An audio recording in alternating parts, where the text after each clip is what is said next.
Sometimes the people we ignore the fastest are the ones carrying the exact words we desperately needed to hear. The crystal chandeliers above Blackwood Terrace shimmered like frozen stars, casting pale gold light across polished marble floors and tables dressed in white linen imported from Italy.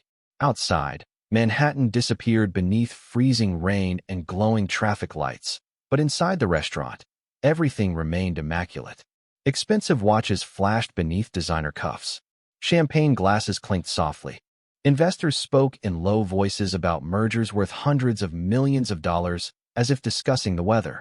Clara Bennett moved silently between them with a silver tray balanced carefully in one hand.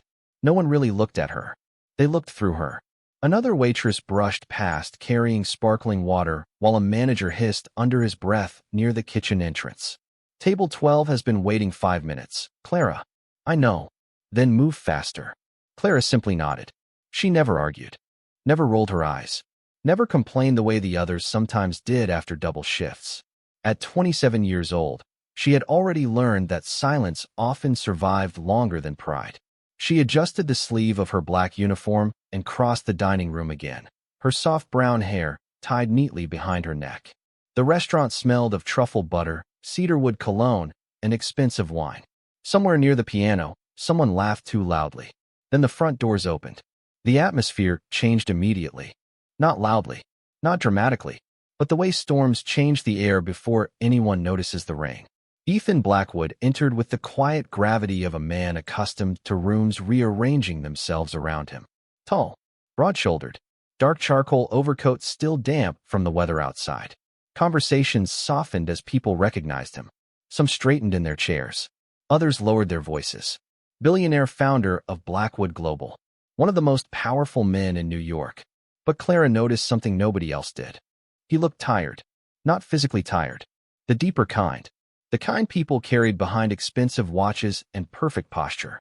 Beside him walked a little girl in a navy coat, clutching a stuffed rabbit tightly against her chest. Sophie Blackwood kept her eyes on the floor. Ethan rested one protective hand lightly against her shoulder as the hostess rushed forward nervously. Mr. Blackwood, your private table is ready. He nodded once. Thank you. Sophie didn't move. Her small fingers tightened around the rabbit. Sweetheart, Ethan said gently. Come on. Slowly, she followed him through the dining room. Clara watched them pass her section. The little girl couldn't have been older than 8. Pale blonde hair. Fragile shoulders. Eyes too quiet for someone so young. There was sadness there. Heavy sadness.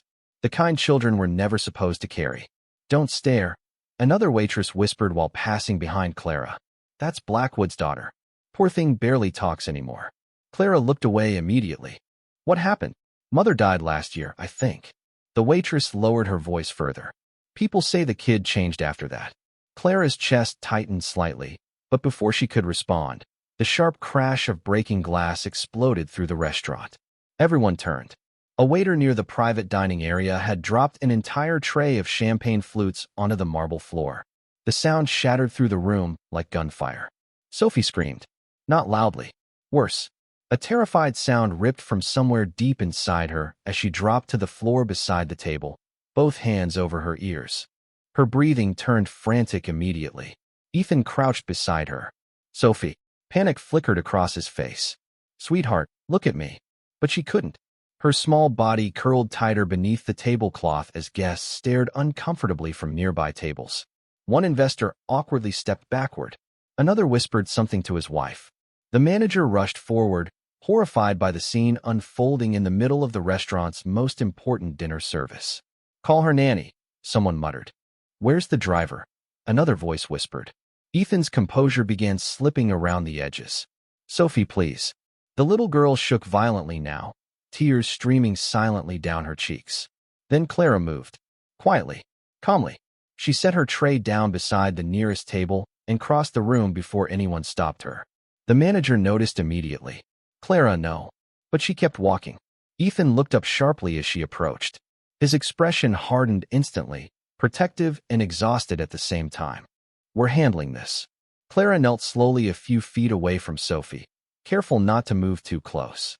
It's okay, she said softly. Sophie didn't respond. Clara's eyes lowered gently toward the frightened little girl hiding beneath the white tablecloth. Then she spoke again, barely above a whisper. Bluebirds sleep when the rain gets loud. The entire room went still. Sophie froze. Her trembling stopped almost instantly. Slowly, unbelievably, the little girl lifted her head. Ethan's face lost all color. Clara remained perfectly still, her voice calm and warm like candlelight in winter. "The storm sounds scary," she whispered. "But the birds already know the rain always ends." Sophie stared at her with wide blue eyes. Then, for the first time since entering the restaurant, the little girl let go of the rabbit and reached for Clara's hand. Ethan looked like he had forgotten how to breathe. Because those words, those exact words, belonged to his wife. For several long seconds, nobody in Blackwood Terrace moved. The investors stood frozen beside half-finished glasses of wine. The manager near the kitchen looked as though he had forgotten how to blink. Even the pianist had stopped playing, his fingers hovering silently above the ivory keys. But Clara noticed only the little girl still holding her hand beneath the edge of the tablecloth. Sophie's breathing slowly steadied. One breath, then another. The panic that had consumed her moments earlier faded little by little, like a storm drifting away from shore. Clara kept her voice soft, calm enough to disappear into the room instead of controlling it. "There you go," she whispered. "The rain is already quieter now." Sophie nodded faintly. Ethan Blackwood remained crouched beside his daughter, staring at Clara with an expression caught somewhere between confusion and disbelief. His wedding ring glimmered under the chandelier light as his fingers tightened unconsciously against his knee. "Where did you hear that?" he asked quietly. Clara looked up at him. "I am sorry." Those words. His voice sounded distant now, heavy. "Bluebirds sleep when the rain gets loud." Clara hesitated. Around them, conversations slowly resumed in uncertain murmurs, but Ethan seemed unaware of the room entirely. His attention never left her face. Clara lowered her eyes briefly towards Sophie before answering. "I used to volunteer at St. Catherine's Pediatric Center a few years ago," she said softly. One of the mothers there used to say it to her daughter whenever she became frightened during storms. Ethan's expression changed instantly. Not dramatic, not loud, just the subtle collapse of a man trying very hard to remain composed. "What mother?" he asked. Clara frowned slightly, sensing something fragile underneath the question. "I never knew her last name." Ethan looked away for the first time since Clara approached the table. His jaw tightened once. "Of course you did not." Sophie's small fingers still wrapped around Clara's hand. "Can she stay?" the little girl whispered suddenly. Ethan blinked in surprise. It was the first complete sentence Sophie had spoken all evening. Clara gently smiled. "Your father invited very important people tonight." Sophie shook her head immediately. "I do not like them." One of the nearby investors awkwardly pretended not to hear. Clara almost smiled again, but Ethan stood slowly before offering his daughter a careful hand. "Sophie," his voice softened. "We should sit down." The little girl hesitated before finally releasing Clara's fingers. But even then, her eyes followed Clara carefully as Ethan guided her back into the private dining room. The manager appeared beside Clara the moment they disappeared behind the glass doors. "What on earth was that?" he hissed quietly. Clara picked up her silver tray again. A frightened child. That was Ethan Blackwood's daughter. "I noticed." The manager stared at her in frustration. "You are lucky he did not complain." Clara glanced once toward the private room, where Sophie now sat quietly beside the window. "I do not think he will." The manager opened his mouth again, but stopped when another server rushed past carrying fresh wine bottles. Dinner service resumed immediately afterward, but the atmosphere inside the restaurant never fully recovered. Something had shifted.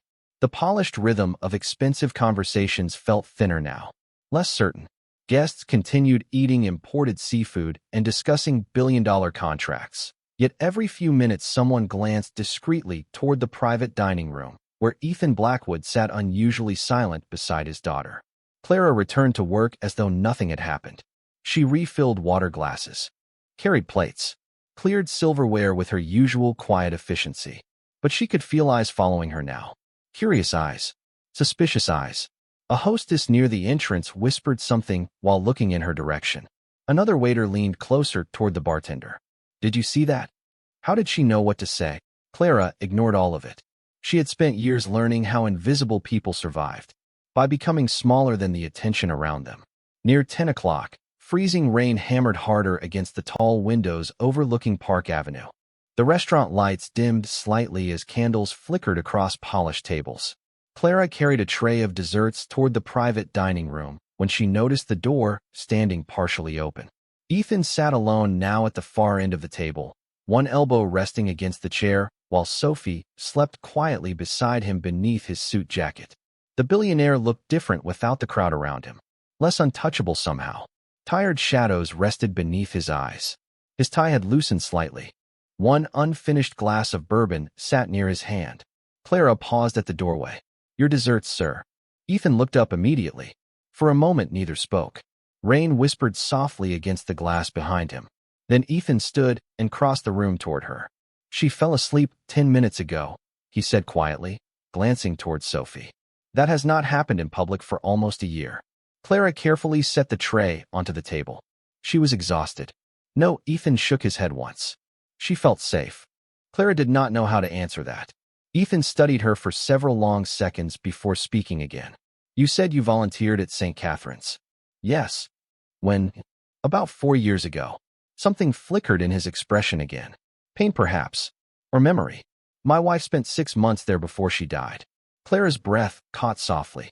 Ethan looked toward the sleeping child near the window. Those words belonged to her. Silence settled carefully between them. Not uncomfortable, just heavy enough to matter. Clara finally lowered her voice. "I did not know." Ethan nodded slowly. "I believe you." Somewhere beyond the dining room, silverware clinked softly against china while laughter drifted faintly through the restaurant. But inside the private room, the world felt strangely still. Ethan looked at Clara again, this time not like a waitress standing beside his table. Not like staff. Not invisible. For the first time all evening, he looked at her like someone carrying a missing piece of a life he thought was already gone forever. The rain had not stopped by the time Clara finally stepped out of Blackwood Terrace just after midnight. Cold wind curled between the Manhattan buildings, carrying reflections of red taillights across wet pavement while steam drifted upward from subway grates like ghosts disappearing into the dark. Clara pulled her coat tighter around herself and adjusted the canvas strap of her worn bag against her shoulder. Behind her, the glowing windows of the restaurant faded into the storm. Most nights, she walked home alone without thinking much about it. 7 blocks downtown, left at Lexington. Then another 10-minute walk toward the tiny 4th-floor apartment she rented above a laundromat that never seemed to close. But tonight felt different. Heavy somehow. Not because of Ethan Blackwood. Not even because of the strange look in his eyes when he realized she knew his wife's words. It was Sophie. The little girl's face lingered in Clara's mind long after she left the restaurant. The fear in her eyes. The exhaustion. The way her tiny fingers held onto Clara's hand, as though letting go might break something inside her all over again. Clara stopped briefly beneath the awning of a closed pharmacy while freezing rain tapped softly against the fabric overhead. She reached into her coat pocket and pulled out an old silver keychain shaped like a bird. The metal was scratched now from years of use. Her thumb brushed against it absent-mindedly. Bluebirds sleep when the rain gets loud. Clara smiled sadly to herself. Emily Blackwood used to say it every single evening at St. Catherine's. Sometimes while brushing Sophie's hair beside the hospital bed. Sometimes while watching storms through the pediatric wing windows at 2 in the morning. Clara remembered all of it clearly. The quiet strength in Emily's voice even while her own body weakened day by day. The soft piano music she loved. The way she somehow made frightened children feel safe just by sitting beside them. Clara had only been 23 then. A volunteer finishing graduate coursework while juggling hospital hours and late-night shifts at diners to pay tuition bills. Back then, she still believed life moved in straight lines. Work hard, help people, finish school, build something meaningful. Then her younger brother Daniel got sick. Leukemia. Everything changed after that. Clara closed her eyes briefly against the memory. Hospital machines. Insurance calls. Bills stacked across kitchen tables. Dropping out of school halfway through her final clinical year because someone had to work double shifts. Someone had to keep the lights on. A horn echoed faintly somewhere down the avenue, pulling her back into the present. Clara slipped the bird keychain into her pocket again and continued walking through the rain. High above Park Avenue, Inside a penthouse wrapped in floor-to-ceiling glass and city lights, Ethan Blackwood stood alone beside the fireplace while the skyline shimmered coldly behind him. His suit jacket hung over the back of a leather chair now. One crystal tumbler of bourbon rested untouched near the edge of his desk. Across the room, Sophie slept curled beneath a blanket on the enormous sectional sofa, still clutching her stuffed rabbit. Ethan watched her quietly. She looked peaceful tonight. More peaceful than she had looked in months. His chest tightened at the sight, because for one impossible moment back at the restaurant, his daughter had sounded like herself again. Before the grief, before the silence, before hospital corridors and funeral flowers and the unbearable stillness that followed Emily's death. Ethan loosened his tie slowly, then crossed toward the piano standing near the windows. Emily used to play every night after Sophie fell asleep. Soft jazz, old lullabies, sometimes classical pieces Ethan never recognized but pretended to anyway because he loved hearing her laugh when he guessed wrong. His fingers brushed lightly across the piano keys now. One quiet note echoed through the room. Then another. He stopped immediately. The sound hurt too much. Ethan looked down at the polished black surface reflecting his face back at him. Tired eyes. Gray at the temples now. 41 years old, and somehow more lost than he had ever been as a struggling entrepreneur, sleeping 3 hours a night inside cramped offices 15 years earlier. Money had solved almost everything in his life. Until Emily got sick. Until specialists stopped making promises. Until no amount of private doctors or experimental treatments could stop Sophie from disappearing into herself after losing her mother. Ethan walked back toward the sofa carefully so he would not wake her. Sophie shifted slightly in her sleep, whispering something too soft to understand. Then he heard it clearly. Bluebirds. Ethan froze. Sophie's small hand tightened around the blanket. Sleep when the rain gets loud. His throat tightened instantly. Emily used to whisper those exact words while holding Sophie during thunderstorms. Sometimes Ethan would hear them drifting softly through the baby monitor late at night after long meetings downtown. He had not heard them spoken aloud in over a year. Until tonight. Until Clara Bennett. Ethan lowered himself slowly into the chair beside the sofa and stared out at the rain streaking across the penthouse windows. Something about Clara disturbed him. Not in a dangerous way. In a familiar way. Like hearing music from another room that somehow belonged to your own memories. Most people around Ethan wanted something. Contracts. Access. Attention. Money. They smiled too quickly. Agreed too easily. But Clara had looked at him without fear and without fascination. She spoke to Sophie before she spoke to the billionaire. Ethan exhaled slowly and reached for his phone. His assistant answered almost immediately despite the late hour. Mr. Blackwood? I need information on someone. Of course. Ethan looked once more towards Sophie sleeping peacefully beneath the city lights. Her name is Clara Bennett. Silence lingered briefly on the line before the assistant responded carefully. Business or personal? Ethan's eyes drifted toward the rain beyond the glass. I am not sure yet. The next morning arrived beneath low gray clouds and the soft hiss of tires against rain-soaked streets. Manhattan looked washed clean from the storm, all silver glass and cold reflections, but Clara Bennett barely noticed any of it as she hurried down Lexington Avenue balancing 2 paper coffee cups in one hand while trying not to miss the changing walk signal. She had slept less than 4 hours. The radiator inside her apartment had started clanking again sometime around 3 in the morning, and Daniel's latest hospital bill still sat unopened beside the kitchen sink where she had left it 2 days earlier because looking at it felt too exhausting. Clara pushed through the back entrance of Blackwood Terrace at exactly 10:35 and tied her apron while crossing the narrow hallway beside the kitchen. The smell of fresh bread and dark roast coffee filled the air. Someone shouted for clean glasses near the prep station while cooks moved rapidly beneath hanging copper lights. Normal chaos. Predictable chaos. Clara preferred that kind. You are late. Her manager, Richard, did not even glance up from his clipboard. 5 minutes. The subway stalled near 42nd. Not my problem. Clara nodded quietly and reached for a tray. Richard finally looked at her then, narrowing his eyes slightly. What exactly happened with Blackwood last night? Clara paused. His daughter became overwhelmed. I know that part. Richard lowered his voice. He specifically asked if you were working today. Clara blinked once. Why? If I knew that, I would not be standing here arguing about schedules. Richard snapped the clipboard shut. Just stay professional. Clara almost smiled at the irony of being told to stay professional by a man who regularly humiliated waitstaff in front of customers over misplaced forks. But she simply nodded again and stepped into the dining room. Lunch service had not fully started yet. Sunlight struggled weakly through the tall front windows, while soft jazz drifted through hidden speakers overhead. A few early guests sat scattered across the restaurant, mostly business meetings and tourists with expensive luggage near their chairs. Clara moved automatically through the familiar routine. Polish silverware, refill creamers, fold napkins, smile politely. Around 11:15, the front doors opened. Every employee near the entrance straightened instinctively. Ethan Blackwood entered alone this time. No investors, no security detail surrounding him. Just a dark navy coat, rain still clinging lightly to his shoulders, and the same quiet heaviness in his eyes from the night before. Conversations softened immediately as guests recognized him. Clara remained near the service station arranging menus, pretending not to notice. Ethan scanned the room once. Then his eyes found her almost instantly. Something strange tightened briefly in Clara's chest. Not fear exactly.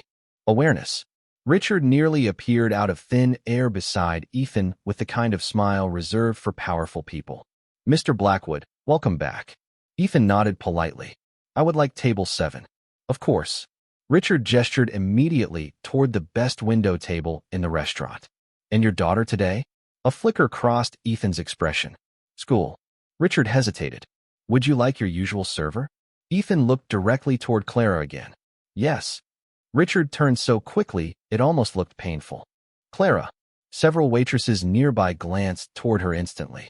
Clara inhaled quietly before walking across the dining room with professional calm. "Good afternoon, Mr. Blackwood." Ethan studied her for a second before sitting down. "Good afternoon, Clara." Hearing his voice say her name felt oddly personal in the middle of the elegant restaurant noise surrounding them. Clara handed him a menu even though everyone knew he did not need one. "Can I start you with coffee?" "Black." "Of course." She turned to leave, but Ethan spoke again before she took a second step. "How is your brother?" Clara stopped completely. Slowly, she turned back toward him. Ethan's expression remained calm, but she immediately understood. He had looked into her background already. Of course he had.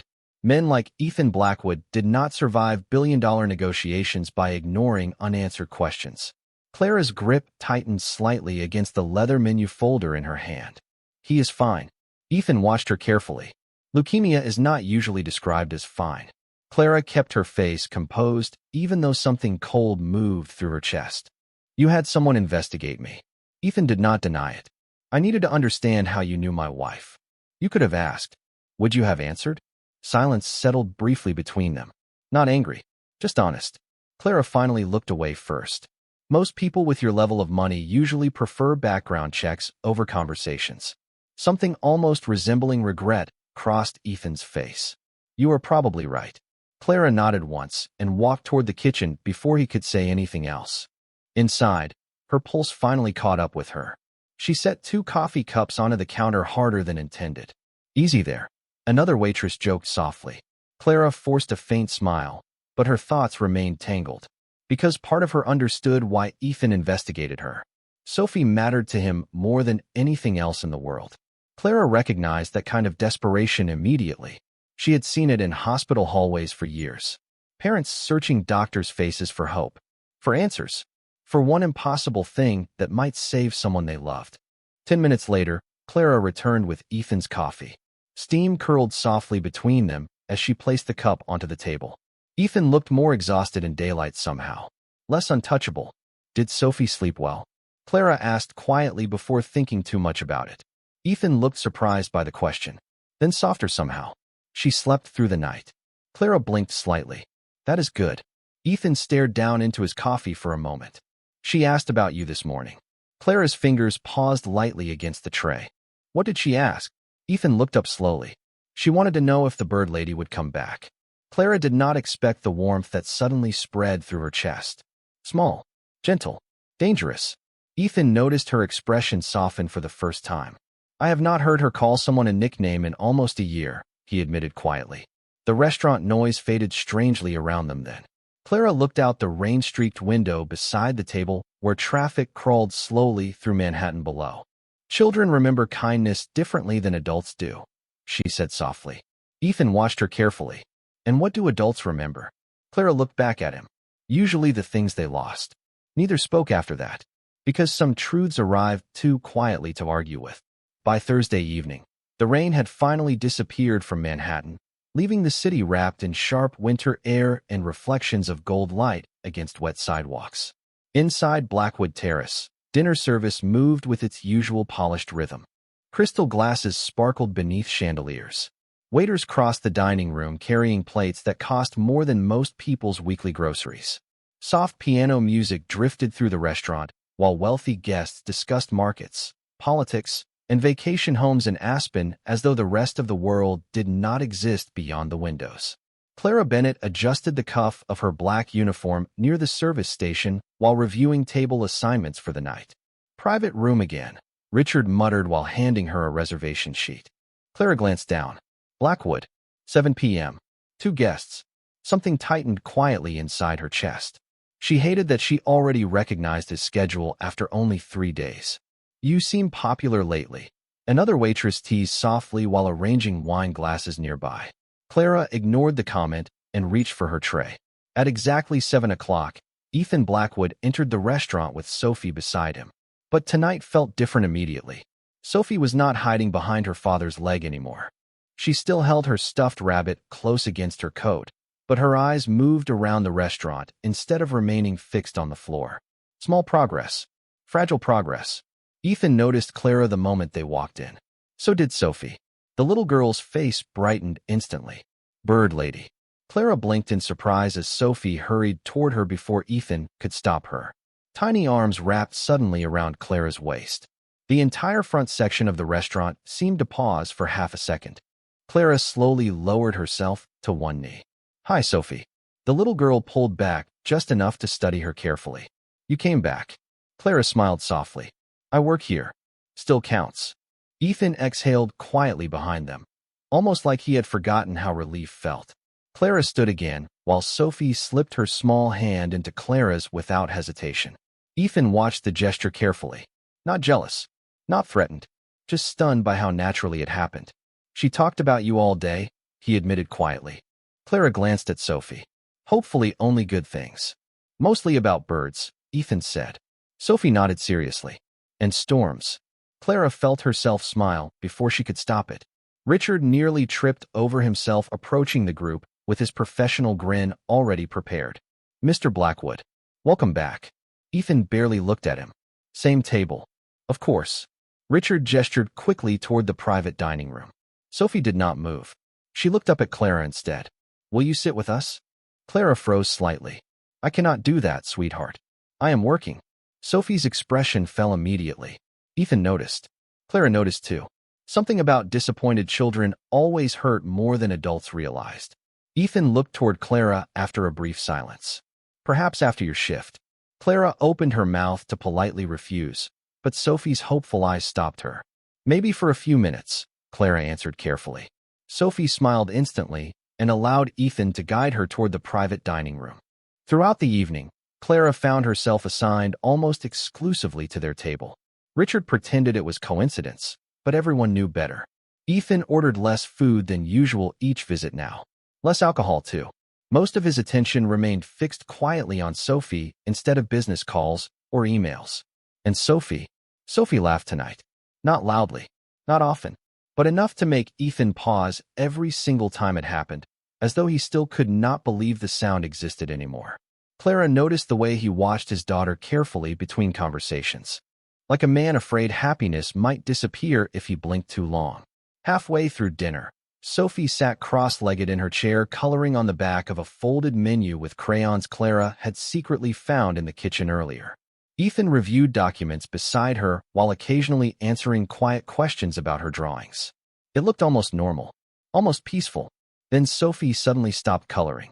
Her small face tightened slightly. Clara noticed first. What is wrong? Sophie stared down at the crayon in her hand. Too loud. The dining room had grown busier over the last 20 minutes. More voices. More silverware clinking against plates. more overlapping noise bouncing across marble and glass. Ethan immediately set his papers down. Do you want to go home? Sophie shook her head quickly, panic flickering behind her eyes at the idea of disappointing him. Clara knelt gently beside her chair. Can I show you something? Sophie nodded slowly.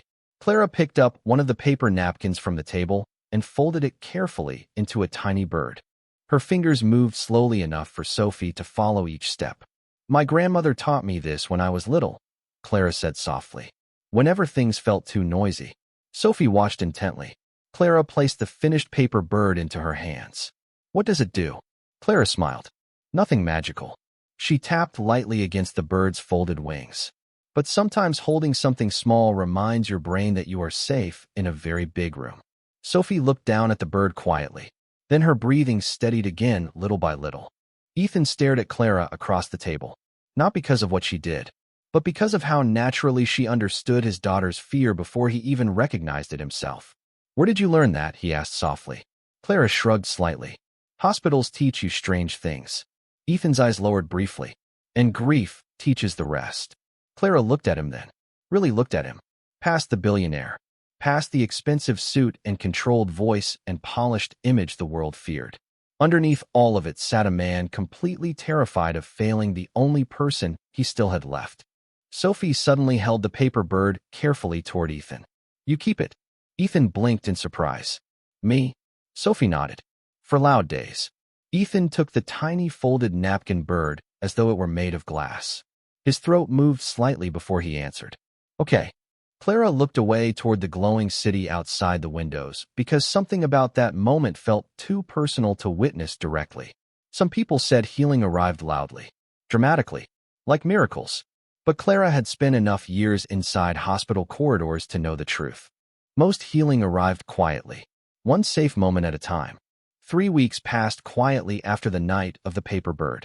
Winter settled deeper over Manhattan, wrapping the city in silver mornings and early darkness while Christmas lights slowly began appearing across storefront windows and apartment balconies. Inside Blackwood Terrace, people had started noticing a pattern. Ethan Blackwood now reserved the same private dining room every Thursday evening. Always at 7 o'clock. Always with Sophie. And somehow, without anyone officially arranging it, Clara Bennett always ended up serving their table. The other waitresses whispered about it near the espresso machine. Some sounded curious, others jealous. Richard pretended not to notice as long as the billionaire kept returning and tipping the restaurant generously. But Clara tried not to think about any of it too deeply. She still took the subway home after midnight. Still reheated canned soup in her tiny apartment. Still spent Sunday afternoons sitting beside Daniel during chemotherapy treatments while pretending the medical bills did not terrify her. Her life had not changed. Not really. Yet somehow Thursdays felt different now. Softer. Less lonely. That evening, Sophie arrived wearing a pale blue coat and carrying a small sketchbook pressed tightly against her chest. The moment she saw Clara near the dining room entrance, she smiled openly. No hesitation anymore. No fear. Ethan noticed the smile too. Clara knelt slightly as Sophie hurried toward her. Hi, bird lady. Clara laughed quietly. I think your nickname for me is becoming permanent. Sophie looked serious. Good. Ethan removed his gloves slowly while watching the exchange. There was still disbelief hidden somewhere in his expression every time he saw his daughter react normally around another person, as though part of him remained afraid this progress might suddenly disappear overnight. During dinner, Sophie drew quietly while Ethan handled occasional business calls with the controlled calm of someone used to managing entire industries between appetizers and coffee refills. But tonight, Clara noticed something else. Ethan kept looking at Sophie's drawings whenever he thought she was not paying attention. Tiny glances filled with something dangerously close to hope. What are you drawing? Clara asked softly while setting fresh hot chocolate beside Sophie's plate. Sophie turned the sketchbook around proudly. Crayon drawings covered the page.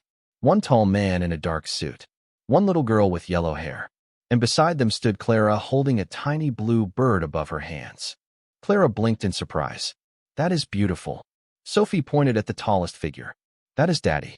Then the smaller figure beside him. That is me. Clara smiled softly. I guessed that part. Sophie tapped the third figure carefully. And that is you helping us not be scared anymore. The words landed quietly against Ethan's chest. Clara saw it happen. The subtle tightening in his jaw. The way he looked down for half a second before recovering himself. Some pain never fully disappeared. It simply learned how to sit silently inside people. Ethan cleared his throat softly. Sophie. What? You cannot put that kind of responsibility on someone. Sophie frowned immediately. But she does. Clara looked toward Ethan gently. She means comfort, not responsibility. Ethan met Clara's eyes across the table. There is a difference? Clara hesitated briefly before answering. A very big one. Ethan looked away first. Dinner continued quietly after that. Sophie eventually wandered toward the piano near the front of the restaurant, while Clara cleared dessert plates from nearby tables. The little girl stopped beside the instrument carefully, staring at the polished black surface. Do you play? Clara asked while approaching beside her. Sophie shook her head. Mommy did. Clara's chest tightened slightly. Sophie touched one piano key softly. The single note echoed through the restaurant like falling snow. Ethan watched from the table without interrupting. Mommy used to play when storms got loud, Sophie whispered. Clara lowered herself beside her. Mine too. Sophie looked surprised. Really? Clara nodded. Especially during thunderstorms. Sophie studied the piano quietly for several seconds before asking the question almost too softly to hear. Do you think Daddy remembers her voice? Clara's breath caught. Children asked the hardest questions with the gentlest voices. Clara glanced toward Ethan sitting alone at the table now, staring silently into a glass of untouched bourbon. Yes, she answered carefully. I think some voices stay with us forever. Sophie looked down at the piano keys again. Daddy does not smile much anymore. Clara followed her gaze toward Ethan. The city lights beyond the windows reflected softly across his face. Expensive suit. Perfect posture. Lonely eyes. Sometimes grown-ups forget how after losing someone important, Clara whispered. Sophie considered this seriously. Can you help him too? Clara almost laughed softly at the impossible innocence of children. She tucked one loose strand of Sophie's hair gently behind her ear. Your dad loves you very much. I know. Then you already help him more than anyone else can. Sophie seemed to think about that while swinging her legs lightly against the piano bench. Then suddenly she looked up again. Can you come to our apartment sometime? Clara froze completely. Across the room, Ethan looked up at the exact same moment. Silence settled briefly between all three of them. Sophie noticed none of it. We have a big piano, she continued earnestly. And Daddy never uses the movie room because he works too much. Ethan rubbed one hand slowly across his jaw, almost hiding a tired smile. Sophie, what? You cannot invite people to our home without asking first. Sophie looked confused. Why not? Ethan exhaled quietly. Clara rescued him gently before he could answer. Because your father likes structure. Sophie leaned closer confidentially. That means he is bossy. Clara laughed before she could stop herself. A real laugh this time. Warm and unexpected. Ethan stared at her across the restaurant, completely still for half a second, because it was the first time he had heard her laugh. And somehow, it changed the entire room. The invitation arrived 4 days later on the coldest night of December so far. Wind swept between Manhattan skyscrapers hard enough to rattle windows, while thin snow drifted across the sidewalks outside Blackwood Terrace like scattered paper ash. Clara had just finished balancing dessert plates on a silver tray when Richard suddenly appeared beside her looking unusually nervous. Private call for you, he muttered. Clara frowned slightly. For me? Richard nodded toward the hostess stand where the restaurant phone rested off the hook. Apparently billionaires do not text waitresses. Clara ignored the teasing tone and walked slowly toward the front desk. Something in her chest already knew who it was. She lifted the receiver carefully. Hello. Ethan's voice arrived low and calm through the line. I hope I am not interrupting your shift. Clara leaned lightly against the counter. You are technically calling my workplace, so yes. Silence lingered briefly before Ethan exhaled what almost sounded like a laugh. Fair point. Clara looked toward the dining room instinctively, even though she knew he was not there. Is Sophie okay? She is fine. A pause. Actually, better than fine. Relief softened Clara's shoulders before she realized it. Ethan noticed the silence on the line. You care about her. Clara looked down at the polished wood beneath her fingertips. Children deserve to feel safe. Ethan answered gently. That was not what I asked. Clara did not know how to respond to that. The restaurant noise faded slightly around her, while snow tapped softly against the front windows. Finally, Ethan spoke again. Sophie has a school recital tomorrow evening. Clara blinked in surprise. A recital? Piano. Ethan's voice lowered slightly. It will be the first time she has touched one since Emily died. Clara's breath caught softly. That is wonderful. She agreed to do it under one condition. Clara already knew the answer before he finished. She wants you there. Clara closed her eyes briefly. Mr. Blackwood, Ethan. Ethan. Saying his first name aloud still felt strangely unfamiliar. Too personal somehow. I do not think that is appropriate. Ethan remained quiet for several seconds. You keep saying that. Because it is true. You know what I think is inappropriate? His voice stayed calm, controlled. Watching my daughter smile for the first time in over a year and pretending the person responsible should remain invisible.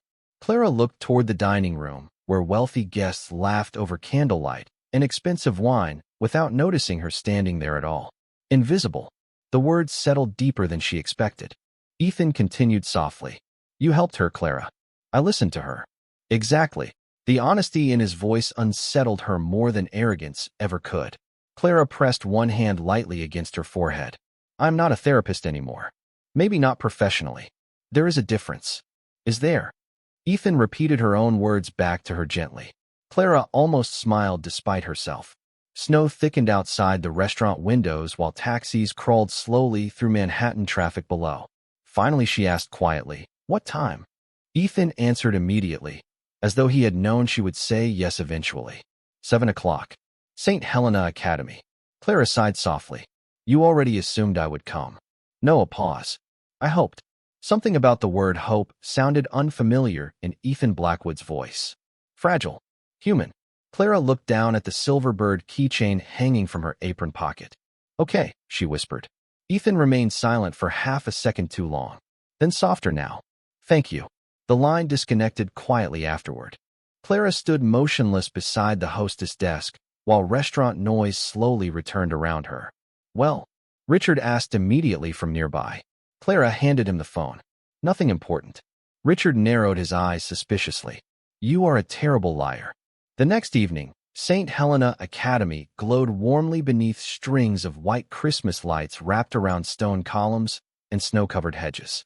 Families filled the small auditorium carrying winter coats and coffee cups, while children in formal clothes whispered nervously backstage. Clara stood near the rear entrance feeling painfully out of place in her simple navy coat and worn boots. Wealth surrounded her here too. Different from Blackwood Terrace, but still polished. Still expensive. Still reminding her exactly how far life had drifted from the future she once imagined. You came. Clara turned. Ethan stood beside her in a charcoal overcoat dusted lightly with snowflakes. No security tonight. No business phone in his hand. Just exhaustion beneath his eyes and nervousness carefully hidden beneath billionaire composure. Clara glanced toward the crowded auditorium. You sound surprised. Ethan looked toward the stage where children practiced scales softly in the background. People disappoint my daughter less often when they never get close enough to matter. Clara studied him quietly. That is a very sad sentence. Ethan's jaw tightened slightly. It is also true. Before Clara could answer, small footsteps hurried toward them from backstage. Sophie appeared wearing a pale blue dress with tiny silver stars stitched along the sleeves. Her blonde hair had been curled carefully for the recital, though several strands already escaped around her face. The moment she saw Clara, her entire expression lit up. You really came. Clara knelt gently beside her. You invited me. Sophie wrapped her arms tightly around Clara's neck without hesitation. Ethan looked away briefly toward the stage lights, blinking once like the sight physically hurt him somehow. Clara noticed. Of course she noticed. Sophie pulled back excitedly. I am playing Mommy's song. Ethan froze beside them, just slightly, but Clara felt it immediately. What song? She asked carefully. Sophie smiled proudly. The Rain one. Silence. Heavy silence. Ethan stared at his daughter now, with visible shock breaking through his carefully controlled expression. Sweetheart, he said quietly. You have not played that piece since. He could not finish the sentence. Sophie looked down for a second before whispering softly, I know. Clara saw Ethan's fingers tighten unconsciously beside his coat sleeve. Fear. Not a failure. Of memory. of grief reopening itself in front of strangers. Sophie reached for his hand suddenly. "It is okay, Daddy." Ethan looked down at their joined hands in complete silence. Then Sophie added the one sentence that made his entire expression quietly fall apart. "Bird Lady says loud storms do not last forever." Ethan closed his eyes briefly. Just 1 second. But Clara understood immediately. Because some people spent years surviving pain by staying strong. Until one gentle sentence finally reminded them they were tired. The auditorium lights dimmed slowly as parents settled into rows of velvet seats and whispered final encouragement toward nervous children waiting backstage. Snow drifted softly beyond the tall stained-glass windows of St. Helena Academy, covering the courtyard outside in quiet white silence. Clara sat near the back beside Ethan while the stage curtains glowed beneath warm golden light. Neither spoke much. They did not need to. Somewhere behind the curtains, Sophie prepared for the first piano recital of her life without her mother. Ethan sat perfectly still beside Clara, but she noticed everything anyway. The rigid line of his shoulders. The way his fingers remained locked together too tightly against his knee. The untouched program resting in his lap. People often assumed grief looked dramatic. Loud crying. Broken voices. But Clara had learned years ago that the deepest grief usually looked exactly like this. Silence trying very hard not to collapse. One by one, children crossed the stage performing holiday songs while proud parents applauded from the audience. Tiny mistakes drew supportive smiles. Nervous hands trembled above piano keys. Somewhere nearby, someone's grandmother quietly cried into a tissue after a violin solo. Life continuing softly around pain. Ethan barely looked away from the stage entrance. Finally, the announcer's voice echoed gently through the auditorium. "Our next performer is Sophie Blackwood." Ethan inhaled sharply beside Clara. Then Sophie walked onto the stage. Pale blue dress. Small silver flats. Blonde curls resting carefully against her shoulders beneath the spotlight. She looked tiny sitting alone at the enormous black grand piano waiting center stage. The audience applauded politely. Sophie froze for half a second under the lights. Clara saw it immediately. The stiffness in her posture. The quick flicker of panic crossing her face. Ethan noticed too. His body leaned forward instinctively, like he might somehow reach her from across the room. Sophie's hands hovered uncertainly above the keys.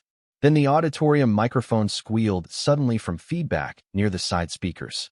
The sharp sound cracked through the room. Sophie jerked violently backward from the piano bench. Her breathing changed immediately.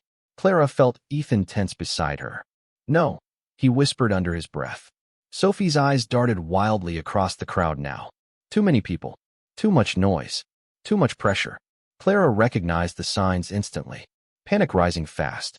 Several teachers near the stage exchanged worried looks. One started moving towards Sophie carefully. Ethan stood halfway from his seat before Clara touched his sleeve lightly. "Wait." Ethan looked at her sharply. "She is overwhelmed." "I know."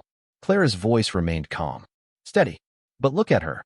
Sophie's frightened eyes searched desperately across the audience, then suddenly stopped. On Clara. The little girl froze completely beneath the stage lights. Clara did not wave, did not rush forward. She simply rested one hand gently over her own heart and mouthed for quiet words. "Blue birds remember home." Sophie stared at her for one long second. Then her breathing slowed slightly. Ethan looked between Clara and his daughter in complete disbelief. Sophie lowered herself carefully back onto the piano bench. The entire auditorium remained silent now, waiting. Clara held Sophie's gaze steadily from the back row while snow continued falling softly outside the windows behind the stage. Then Sophie began to play. The first notes arrived quietly, fragile as snowfall, but they filled the auditorium with something far heavier than music. Ethan's entire body went still beside Clara. Clara understood why immediately. The melody was heartbreakingly beautiful. Slow piano notes drifting like rain against glass. Soft enough to ache. Emily's song. Clara recognized it from St. Catherine's instantly. Sophie's small fingers trembled slightly through the first few measures, but she kept going. Every note carried memory inside it. Love. Grief. Long nights beside hospital windows. Ethan lowered his head briefly while listening. Clara saw his hand move unconsciously toward the wedding ring he still wore after all this time. Halfway through the piece, Sophie looked toward the audience again. toward Clara specifically. And for the first time since Emily's death, the little girl smiled while playing. Not a performance smile. A real one. Small, gentle, alive. Ethan closed his eyes for one dangerous second. Clara could almost feel the emotion pressing against his ribs from beside him. Because grief did not disappear when healing began. Sometimes healing simply allowed people to carry the grief without drowning inside it anymore. The final piano note lingered softly through the auditorium before fading completely into silence. Nobody moved at first. Then applause erupted across the room. Parents stood. Teachers smiled. Some people wiped tears discreetly from their faces without fully understanding why the performance affected them so deeply. Sophie looked stunned by the reaction, but her eyes searched only for two people in the crowd, Ethan and Clara. Ethan stood slowly beside Clara, applauding harder than anyone else in the room. Not because the performance was perfect, because his daughter had found her way back to herself piece by piece. Sophie hurried offstage moments later and ran directly toward them. Ethan caught her instantly in his arms. "You did it," he whispered roughly against her hair. Sophie clung tightly around his neck. "I almost got scared." Ethan pulled back just enough to look at her. "But you did not run away." Sophie nodded seriously. "Because Bird Lady stayed." Ethan looked over Sophie's shoulder toward Clara, standing quietly beside them. The noise of the auditorium faded strangely for a moment. Snow drifted beyond the windows. Christmas lights reflected softly against polished floors. And Ethan realized something that frightened him far more than grief ever had. Clara Bennett no longer felt like a stranger passing briefly through their lives. Somehow, quietly, she had become part of the place his daughter called safe. Christmas arrived quietly that year. Snow covered Manhattan in soft white layers while golden lights wrapped around apartment balconies, storefront windows, and bare winter trees lining Fifth Avenue. Somewhere downtown, choirs sang beneath cathedral ceilings while taxis crawled slowly through frozen streets carrying people home to families, dinners, and warm living rooms. But inside Blackwood Tower, something far smaller and far more important had changed. Sophie laughed now. Not constantly. Not perfectly. Healing never worked that way. But the silence surrounding her no longer felt permanent. Some mornings, Ethan heard her humming softly while eating breakfast near the kitchen windows overlooking the city. Sometimes she even played small piano melodies again when she thought nobody listened. And every Thursday evening, she still asked the exact same question before dinner. "Is Clara coming?" Ethan always answered calmly. "Probably." But secretly, the sound of Sophie asking mattered more to him than billion-dollar contracts ever had. Because for the first time since Emily's death, his daughter was looking forward to something again. On the final Thursday before Christmas, Blackwood Terrace glowed beneath garlands of evergreen and candlelight, while snow drifted lazily outside the tall windows. Clara arrived late after finishing a hospital visit with Daniel. Exhaustion rested beneath her eyes tonight, though she still moved through the restaurant with the same quiet grace Ethan had come to recognize immediately from across crowded rooms. Sophie spotted her first. "Bird Lady." Several nearby guests smiled automatically at the nickname now. Clara laughed softly while removing her gloves. "Hi, sweetheart." Sophie ran forward and hugged her tightly without hesitation. Ethan stood near the private dining room entrance watching the moment carefully. Not because it surprised him anymore, because it no longer did. That realization unsettled him in ways he could not fully explain. Clara had become part of their lives slowly enough that he never noticed the exact moment it happened. Like snowfall collecting quietly overnight. During dinner, Sophie talked more than usual, excitedly explaining school decorations, Christmas cookies, and a disastrous attempt at building a gingerbread house that collapsed after too much frosting. Clara listened with genuine attention, while Ethan watched both of them over the rim of his coffee cup. He had spent years surrounded by polished conversations and strategic relationships where everyone calculated angles before speaking. But nothing about Clara felt calculated. She cared without performing it. That difference changed entire rooms. Halfway through dessert, Sophie suddenly yawned dramatically against Ethan's shoulder. Clara smiled. "Someone is running out of energy." Sophie shook her head stubbornly. "No, I am not." Then immediately yawned again. Ethan chuckled softly under his breath. The sound still surprised Clara every time she heard it. Softer than she expected. Warmer. Ethan looked toward Clara after Sophie wandered sleepily toward the piano nearby. Would you walk with us after dinner? Clara hesitated slightly. It is snowing. That was the idea. Before she could answer, Sophie called loudly from the piano bench. Please. Clara looked between them for a moment, then finally nodded once. 20 minutes later, the three of them stepped out into the freezing Manhattan night together. Snow drifted gently beneath streetlights while horse carriages rolled slowly through Central Park several blocks away. Sophie walked between them bundled in a pale scarf, holding Ethan's hand with one mitten and Clara's with the other. The city felt strangely peaceful tonight, quieter somehow beneath the snowfall. They walked without rushing, past glowing shop windows and families carrying shopping bags, past a saxophone player performing Christmas songs near the corner subway entrance.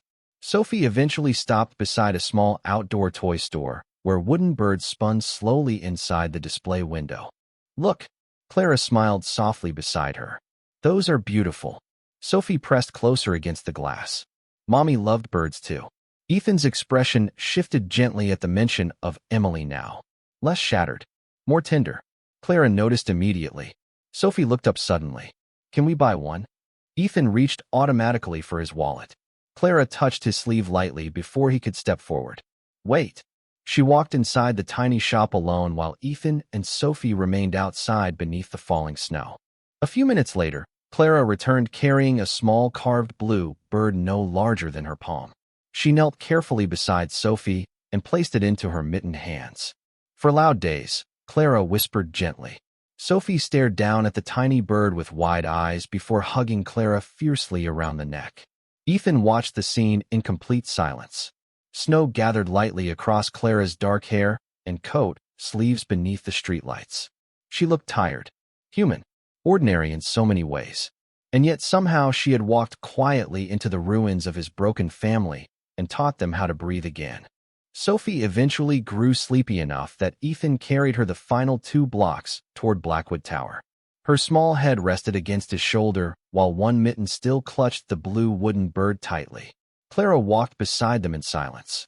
At the entrance of the tower, she stopped. I should go. Ethan looked at her carefully while snow drifted between them. You could come upstairs for coffee. Clara smiled faintly.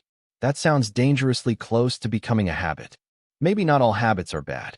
Their eyes held for one long, quiet moment beneath the glow of the building lights. Then Sophie stirred sleepily against Ethan's shoulder. Bird lady. Clara stepped closer immediately. Yes, sweetheart. Sophie barely opened her eyes. You make Daddy smile again, too.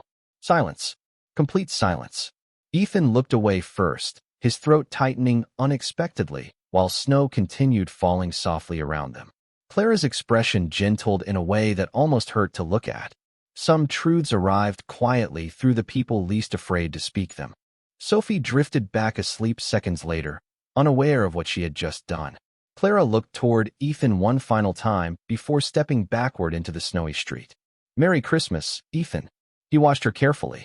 The waitress everyone once overlooked. The woman who carried kindness like candlelight through dark rooms without asking for anything in return. Merry Christmas, Clara. She disappeared slowly into the snowfall afterward while Manhattan glowed gold behind her.